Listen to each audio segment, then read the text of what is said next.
Steve Robbins here. Welcome to the Get It Done Guys, quick and dirty tips to work less and do more. Today's topic is how to stay organized even though you travel. Ross writes in, "At my office, I'm a marvel of organization and efficiency. A well-oiled machine." No comment, Ross. "But when I travel, chaos ensues. Email piles up in my inbox, notes pile up, I fall behind on my podcasts, and my anchor, waking up at 6 a.m., gets mangled and spat out like so much mulch. So the question is, how do you keep things on track when traveling?" Funny you should ask.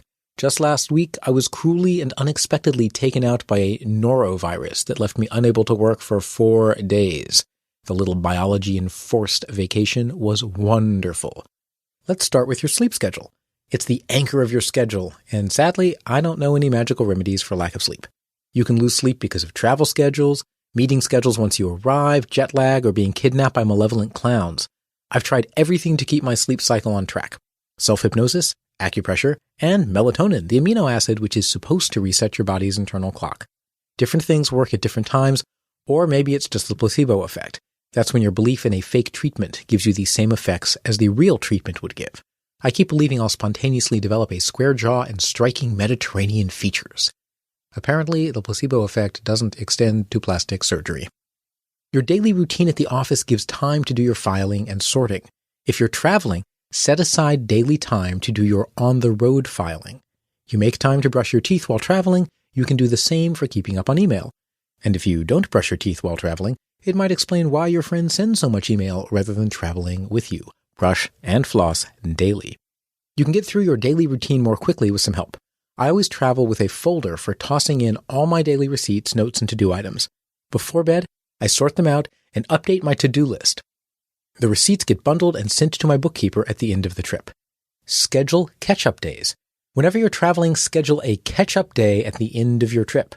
If you'll be back in the office on the 20th, say you won't be back until the 21st or 22nd on your vacation message and voicemail greeting. Do come into work on those days, but don't schedule any meetings. Use those catch-up days to work through your inboxes, triage, and catch up on what's happened while you've been gone.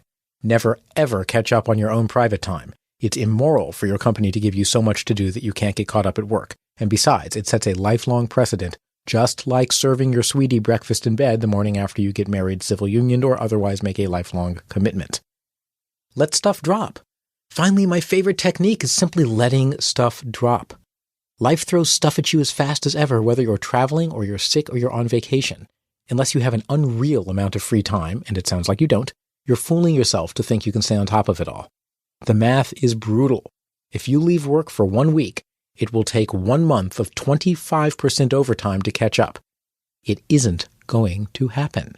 For sickness or unplanned disruptions, you don't have the option of building in slack time or catch-up days. So let stuff drop. Delegate what you can and ignore the rest. If you give yourself exactly 1 hour of chaos control before bed, hold yourself to the time limit and drop anything that isn't done at the end of the hour. You will find the time limit is a great way to force you to pick and choose only what's most important and leave the rest. The same goes for podcasts. You listen to them because they're enjoyable. Feeling pressure to catch up or keep up is silly.